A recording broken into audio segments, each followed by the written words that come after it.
Hi, YTF. I mean, YouTube family. It's Janelle again. And I went into my bedroom and I couldn't sleep. Well, I didn't try to sleep, to tell you the truth. Um, I actually felt like you guys deserved more.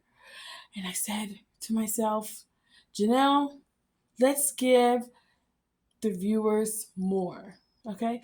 So I'm going to go in a little bit more detail.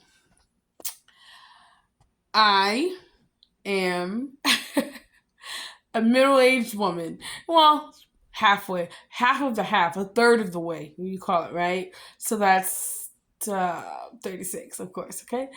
And I'm one of those young ladies, well, a lady, I would say. I'm not a woman yet because I don't have any children.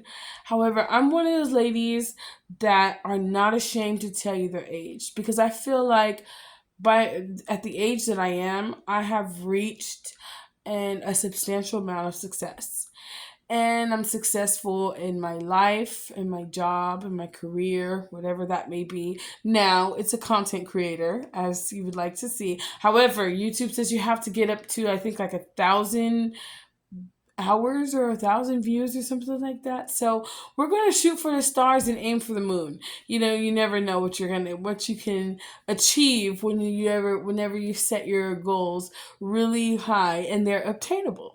So, anywho's, let's get back to the story. So, oh yeah, I forgot to tell you guys also that I speak multiple languages. One of the infamous languages that I'm really comfortable with one of the most languages that I'm comfortable speaking with or speaking in is Spanish. So maybe I'll speak a little bit of Spanish for you guys in the next video, or I'll just go back and forth between Spanish and English right now, kind of give you like a what's that guy's name? He's an actor. His name is. Anyways, doesn't matter right now. It'll come to me later. Kind of like a Spanglish vibe. I don't know if any of you guys have ever seen that movie, but something like that. So, bienvenidos. Me llamo Yaneli. Y mucho gusto de venir a mi lado. A milagro. Y ya no lo tengo. Pero hasta la mejor lo piensas es bien. Y muchas veces lo que te pasa, alguien se piensa en otras cosas o lo piensa afro-latinas, no te platicas bien, ni hablas perfectamente en las palabras para explicar la punto lo que quiero a llegar o lo que quieren a decir, pero lo mejor entiendes lo que diga por compartir mis palabras en español y también en inglés. Mucho gusto. La mayoría que le contenta o el content, lo que voy a ver, o lo que voy a explicar, o lo que voy a aprender conmigo, es la vida aquí en el Washington. Y aquí en el Washington no es el distrito de Colombia, allá en el otro lado, eres el estado. Y el Distrito Columbia es el capital. Y el capital de Estados Unidos de Norteamérica. Y si por muchos lo que no entiende, América es totalmente esa partida. El arriba del Canadá y hasta el arriba de Brasil y también en el medio América, Panamá, México, Guatemala, Honduras, Belice, todos esos lados, todos son América. Y el capital es el Distrito de Colombia, para lo mejor al explicar. Anyways, esas son cosas políticos y el político son cosas de gobierno y otras personas para decir lo que más o entiende más cosas o para aprender más por ustedes que conocen lo mejor de este país en el totalmente que eres. Y no es mi punto. Anyways, so yeah, I'm here in Washington, and like I said before, I've only been here for about a month and a week, and I think that I haven't really experienced Seattle the way that I probably should have. I'm not a tourist, so I'm not here trying to sightsee or, get familiar with the area or find landmarks or things like that. No, that's not what I'm looking for. I actually moved here because of the separation from my husband, and I gave him time to kind of figure out what he wanted to do. By the way, my husband's Latino. He's Mexican, and 100% Mexican straight off the border. Like, no hablas inglés. And so, I gave him some time once we separated to kind of figure out where he wanted to go with our marriage, and if he still had the energy to go another 12 years. And he just, he kind of pooped out. He just, he gave up on us. And that was a reminder for me to say, you know what? I don't want someone who gets to the point to where they just give up. It's like all or nothing. When you invest your energy, your time, your commitment, your dedication, your blood, sweat, and tears, in other words, to something, very important and something that matters, it's important to stay committed. You can't get to the point of where things start to get rough, or the road just gets a little bit rocky, and then you kind of, tap out. Or maybe there's a curve that's just a little bit too sharp, and you're like, that scared the heebie-jeebies out of me. I'm going to do something different. It's okay if you do, but that just says a lot about your character. And so for me, because he wasn't willing to, rededicate and recommit himself and realign himself to priorities, that was enough for me to say, you know what, I'm going to go ahead and give you what you want, and I'm just going to separate from you. I love you, but gotta go. And so it hurt me. It really did, because like I said, I was only 21 when we met. Now, we met when I was 20, but then we got serious at 21, dated till we were 23. So I was 23, and then I got married, and then I committed myself all those years. And it's like it's like he was my mistress, or my mister rather. And he just wasn't as dedicated as I wanted him to be. But in the midst of all that, I learned a lot from him. I truthfully did, and the more I learned about how to be a committed wife, the more I learned how to be myself. And being myself meant that just being honest in all aspects of life. And honesty is the best policy by far. And when you can accept your honesty, meaning accepting your truths, then you can accept anything in life. En muchas personas no se comprenden sus verdaderos y piensan otras cosas lo es mejor. Tengo envidia, tengo celos, tengo gastos, y no significa. Y el más peor, tengo los escándalos. Verdadero no significa por los importantes en la vida. Y eso es los morales. Es que te faltan. Muchas personas con diferentes dignitas, te falta eso carácter. Y el moral es en su sangre. Y cuando tengo sangre fuerte, no hay un montón en este mundo, en el universo, que pueden dejarte. Nada. Y para mí, esos mismos caracteres, atributos, es lo que es importante y significante al matrimonio y también en el carrera. Y hay muchos alguien que no prefieres diferentes carreras, diferentes caminos, diferentes rutas, pero vas a llegar al mismo punto. Y eso es definitivamente el final. Y cuando aceptas eso, a la final, llegas con fuerza. Dice, hasta si me terminas, voy a llegar con el mismo Espíritu Santo lo que viene. Muchos no se comprende eso. Y eso es una de las difíciles cosas en el mundo. El más difícil en el mundo. Si alguien tiene sus sudanas, tengo sus indignios, tienes a sus hijos, sus hijas, tengo sus padres, madres, abuelos, tengo sus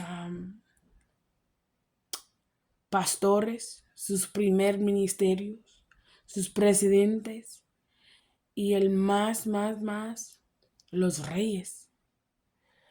Y en arriba todo es el único creador, único creador en el mundo. Y eso es donde se llegar a sus espíritus. Y para mí, los espíritus o espíritu es muy importante. Cuando tengan diferentes espíritus, diferentes pensamientos, diferente carácter, diferentes morales. Hay dos morales en el mundo, por unos. El moral y inmoral. Y inmoralidad falta. No es como que piensas otros pueden vivir por toda su vida eternamente. Voy a estar joven por de existencia a la servitud. No es cierto. Inmoral es que falta. Es lo que no es. Y eso es la diferencia. So, para mí, lo que se cree o lo que se construye un moral es sus sangres. La moral es en su cuerpo, es el dignidad, la orgullo, la respeto, las responsabilidades, las padres, lo que enseñan sus hijos, sus hijas y hijos, esos y sus carácter a su provechas, como por su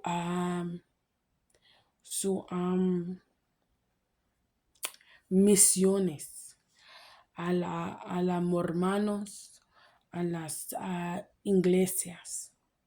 Y si cuando tengan su misa, eso es importante. And that's how I see it for myself. And the most important attribute and characteristic that a person could ever have in their life is their faith. And for me, faith goes far beyond the existence of life.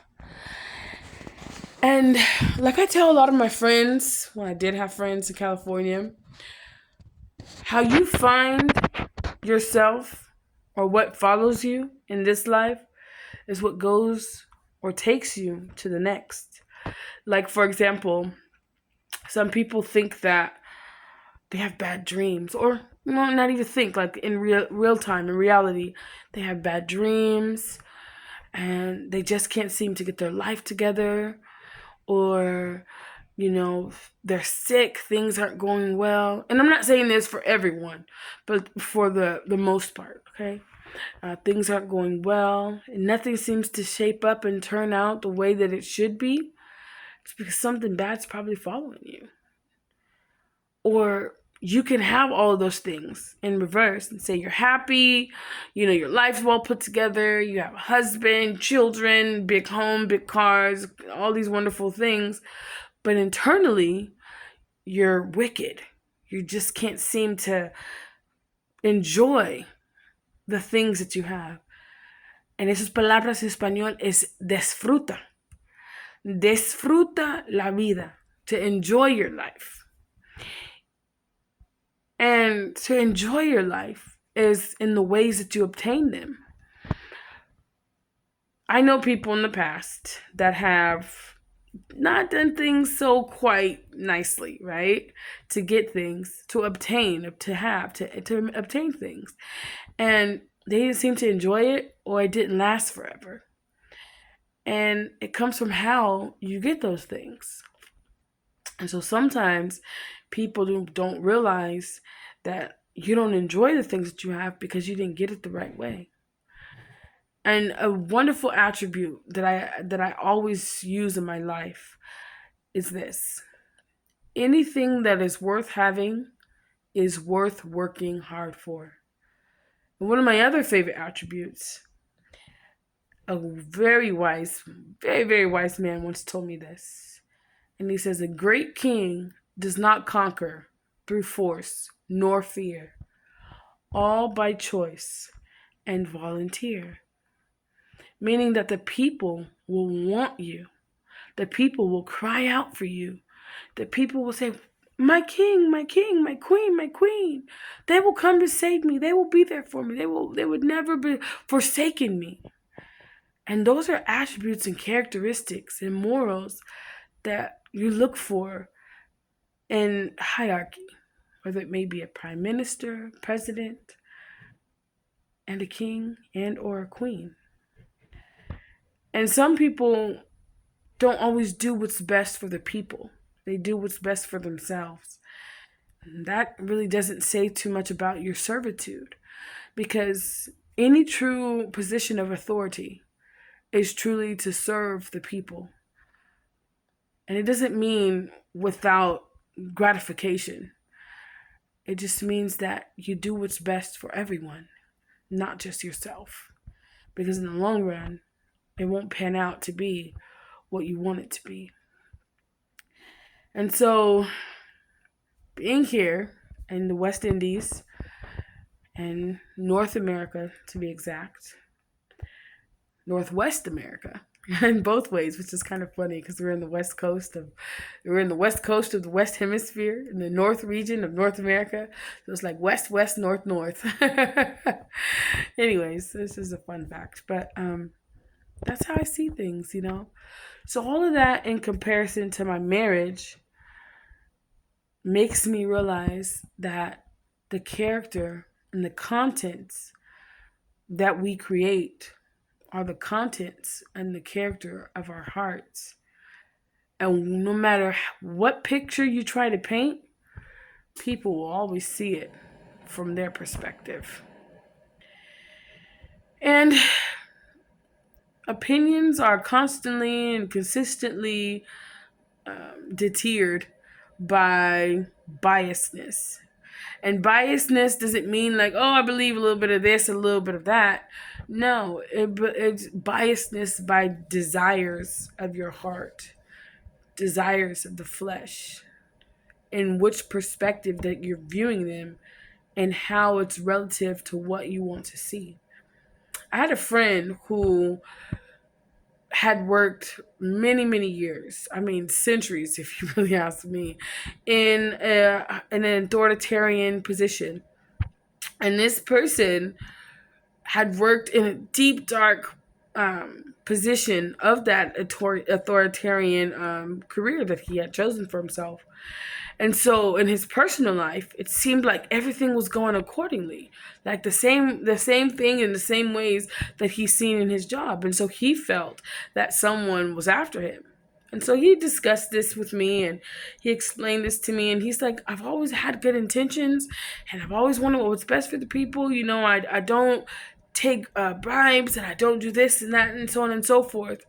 He's like, and I don't understand why is it everything that I see just like, it's like my job, it's like my career. And so I took some time and I thought about it and I looked to my spiritual advisors and I said to him, I said, well, it's not about what you see in your job. It's just the laws of attraction. Sometimes what you attract to yourself is what you get out of life. We can have laws and rules, which we do, that apply to everyone. Every single person, down to the dog, up to, you know, the pastor in church, or the priest in church, or the rabbi in church, or the imam in church. And all the laws are the same. However, What differentiates is the story behind it. For example, say two people go into a grocery store. One of those people do not have money to pay for their food or the items they choose to purchase, and it just happens to be a grocery store. And so this person always pays for their food. They never go without their food, but just for some reason, this time the check didn't come on time. Now, were they going to miss out on a meal? Probably so. But would they have been hurt if they had taken that, or had not taken, or would they had been hurt if they hadn't went to the grocery store to try to purchase something that they couldn't afford and they did not eat that day? No. That's one scenario. And then you have another person who doesn't have anything to eat, and they're hungry, they're starving, had been for an extended period of time. And so they went into that grocery store and they had taken what they needed. And so both of these people got caught. Same day, same time. But neither one of them knew each other. Yet, they both had done the same thing. So they were arrested because the police and the law say arrest these people because they committed theft. They committed a crime. And so one chooses to have a jury trial and the other chooses to have a judge try him. And so the jury, which is to be convicted by 12, judged by 12, they say unanimously, this person's guilty. He should have not went to the grocery store. The law says that you should not steal. He disobeyed the law. He violated the rule. He's going to jail. Unanimous decision, jail for 60 days. Undeniably, hands down. And then the other person chooses the judge. And the judge says, young man, why did you steal these items? And he says, well, judge, I didn't have any money for it. I've been hungry for a period of time. I tried many different ways to make money, even down to the point of begging, and no one would help me. I seen this store, I just couldn't resist. I was so hungry, I was starving. There was nothing I could do about it. I'm sorry, but I was hungry. And so the judge looks the young man in the eyes and he says, not guilty. You're free to go. So all the bystanders in the courtroom were ecstatic. They were like, no, he committed a crime. Why does he get to go free? And so the judge said, settle down, courtroom. Everyone listen here. He says, in court, we base crimes off of sin and forgiveness. There's a scale. And my idol, my role model of all times, and you all know I wanted to be an attorney, is the Lady of Justice. And one significant, important component of the Lady of Justice, and all to see, well, except her, of course, is that she's blindfolded. And I love that theory because she's blindfolded so that she doesn't make a biased opinion. It's not based off of race. It's not based off of status, whether it's class status, It's based off of judgment of the situation, the facts. Now, the other man who was convicted by the jury, they themselves wanted to have another trial. So they went to the prosecution and they said, hey, listen, we're the jury, but we were undecided. He says, why aren't you undecided? You already made a decision. He says, yeah, but the crime was committed, but we didn't hear why. You understand this happened and that happened and that happened. And yeah, it's a crime, but why does this person commit this crime? So they wanted to get to this person's story, and the prosecution wasn't having it. He said, why? Why would this person do this? So they used the defense. And they said, defense, we need to hear this person's story in order to make an accurate decision. And so the defense went to his team and they concluded that they would have one of their employees gather up public information that would be able to be submitted to the jury so that they can make an accurate decision. And so in the findings, the jury comes to the conclusion that the man, he always had everything. He's like, he never went without. I mean, who cares? He's just a rich guy. I mean, rich people always have everything, right? And then one of the jurors said, have you ever heard that saying, more money, more problems? I'm like, yeah, we have. They said, that's what we're missing. Just because this man has money, and it may look like to the less fortunate that he has everything, he has more problems than that we could ever even imagine. Then as they dig deeper, deeper and deeper, they realize that there are so many people that surrounded him that were plotting against him for money that all along they were taken care of and didn't have to do what they had done. And they wanted to obtain everything that he had and just strip him from everything that he ever knew. Not because he did anything personal, but just because he had money.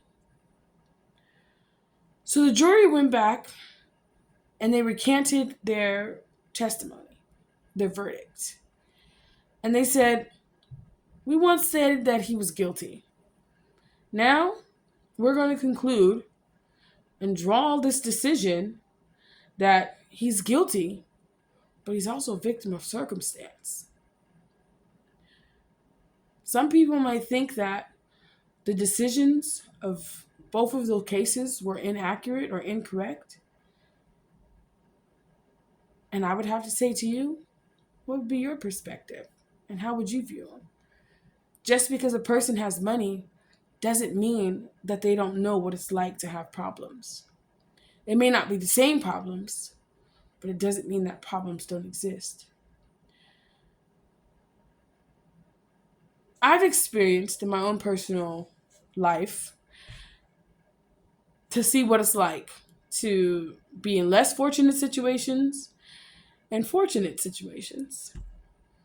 And people always say, and I hear this more often than not, that the less fortunate, as far as financially fortunate, have more better attributes, such as they have love with each other and they're happy and they congregate together and commit themselves to things that better equip them in life for each other. And then rich people don't have that. Everyone wants to kill each other. Children taking their parents out for the wills. Everyone wants the house and the cars and all these things, right? And truth, it's true, you know? Not every single circumstance is the same, but a lot of them are. The problems may not be the same as far as in need of food or in need of shelter or in need of a vehicle. But I'd rather be in need of those things than to have people around me who look at me like a piece of meat and they're just a bunch of hungry vultures, you know, waiting for you to drop, waiting for you to fall and setting these snares for you to try to fall into. And when you don't, oh man, we missed them. You don't get to choose your life. However, you do get to make your own decisions. And the decisions you make is what creates the life for you. So as a person and a person of people, I feel like, and I know that the character of my heart is what matters the most. I could be like I am, kind of thick, and be happy. And I could be like a size 2 and be starving. But nonetheless, the contents of your heart And the truth will always make the law. And that's what makes justice. So, damn you, Ishmael. It's funny. But yeah, so marriage is complicated, and it's a building block. Marriage is like a property. You have this empty space, which is you and your significant other, your heart, right? So it's empty. And then you find the plot of where you want to build your house, which means you find your significant other. And then you begin to build on it. You start off with the materials. You go grab the hammer, the nails, the drill bits, and all these things. And you build up this house, and then it falls apart. And you're like, why did this house build? It was the best materials. I used the strongest nails. I used the best hammers. I didn't break it. I used the best wood and all these things. And then you get down to the architect, the developer, the designer. And he says, hey, you use all the great materials, but guess what? It wasn't built on sturdy ground. Sturdy foundation is what sets the standard for everything. Well, I may have not gotten too far in marriage, because 12 years is really not much, right? However, 15 years of a relationship is practically half my life, It's a long time. So, I'm going to start again. Vas a empezar en un nuevo relación, un nuevo matrimonio, con un hombre quien respeta, quien tengo la dignidad, quien tengo honor, orgullo, quien tengo todas las cosas que uno lo que quiere en vida. Y con esa persona, lo que voy a casar, sin ningún pelo, vas a sacar el cabeza. Y nada voy a pasar mal con esa persona. Porque en el mundo es como su esposo, es como su rey. Y esa persona vas a ser del mismo. Con toda mi vida. Gracias. Buenas noches.